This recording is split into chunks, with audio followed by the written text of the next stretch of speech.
a sitting U.S. Congresswoman stood up in front of cameras, in front of the nation, and went after Elon Musk with a precision and ferocity that left the room silent. Not politely silent, uncomfortably silent. The kind of silence that only happens when something real just went down. And Musk's reaction, his face, his posture, the moment he realized what was coming, that reaction alone is telling a story that his press team cannot spin. We have the details, we have the receipts, and by the end of this video, you'll understand exactly why Washington is still shaking right now. To understand why this moment hit so hard, you need to understand what brought Elon Musk before Congress in the first place. This wasn't a casual appearance. This wasn't a voluntary PR tour. Musk, whose Department of Government Efficiency, better known as DOGE, has been slashing federal programs, cutting agency budgets, and eliminating thousands of government jobs, was called in to answer some very uncomfortable questions. Questions about oversight, questions about conflicts of interest, questions about whether one of the wealthiest and most powerful men on earth was using his government access to benefit his own business empire. The tension in that room before the hearing even started was palpable. Members of Congress on both sides of the aisle had been briefed. Journalists had packed the press gallery, and Elon Musk walked in with that familiar demeanor, calm, almost detached, as if this were just another minor inconvenience in his otherwise enormous life. He had no idea what was about to hit him. Representative Jasmine Crockett of Texas is not new to confrontation. She has built a reputation in Washington as someone who does her homework, chooses her moments carefully, and when she strikes with everything she has. She is known for being sharp, relentless, and completely unintimidated by power, money, or fame.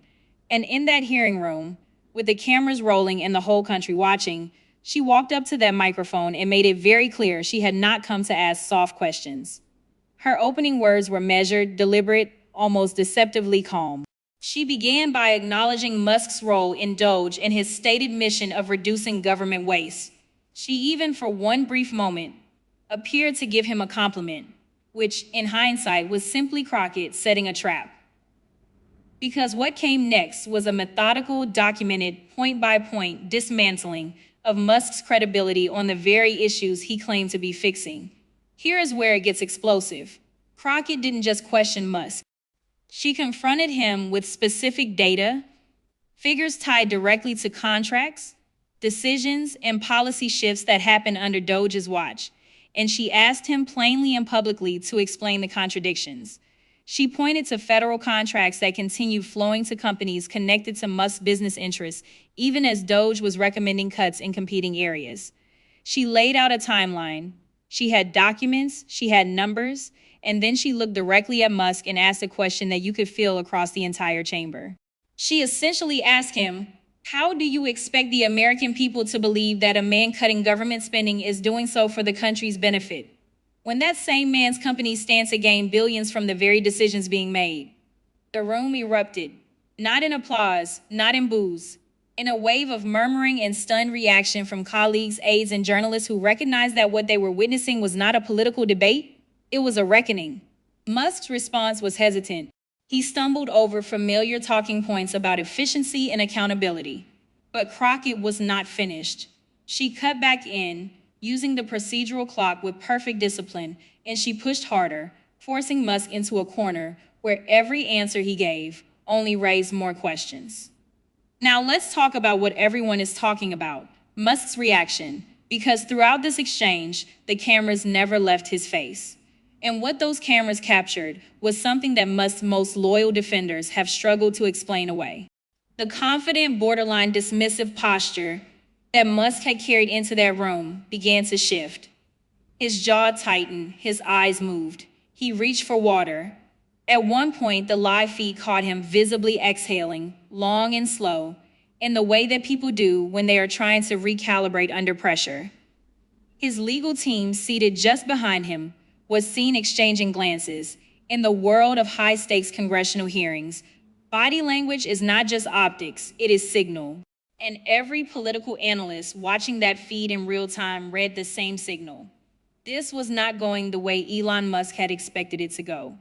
Within minutes of the exchange, clips were everywhere on X, which of course is Musk's own platform. The irony was not lost on anyone that the very network he owns became the battlefield where his hearing performance was being shredded in real time. The hashtags climbed, the reaction videos multiplied, news desks went live.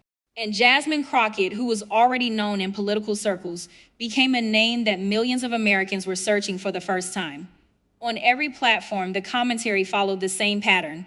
People weren't just sharing the clip, they were sharing it with visible emotion, anger, satisfaction, disbelief, and in many cases, a kind of relief. Because for millions of Americans who have watched DOGE cut programs they depend on, who have lost federal jobs, who have watched agencies they relied on get gutted without explanation, this moment felt like someone finally said out loud what they had been thinking. That is not a small thing in politics. That is the kind of moment that reshapes narratives and defines legacies. The fallout from this hearing is still developing, and what happens next could have enormous implications, not just for Musk and DOGE, but for the broader question of how much unchecked power any one individual can have over the federal government. Within hours of the hearing, multiple senior lawmakers were calling for a formal investigation into the conflicts of interest that Crockett raised on the record. That matters, because when a member of Congress raises an allegation in a public hearing, with documented evidence, it creates a legal and institutional paper trail that cannot simply be ignored or buried. Sources close to the oversight committees have indicated that the questions Crockett raised are now being treated as the foundation for a deeper inquiry. Investigators are reportedly looking at the specific contracts and decisions she highlighted. And legal experts who appeared on cable news following the hearing noted that some of the contradictions she exposed could have serious regulatory consequences, not just for DOGE as an entity, but potentially for Musk personally. But zoom out for a moment, because this story is bigger than one hearing, bigger than one exchange, and bigger than even one very powerful man being put on the spot.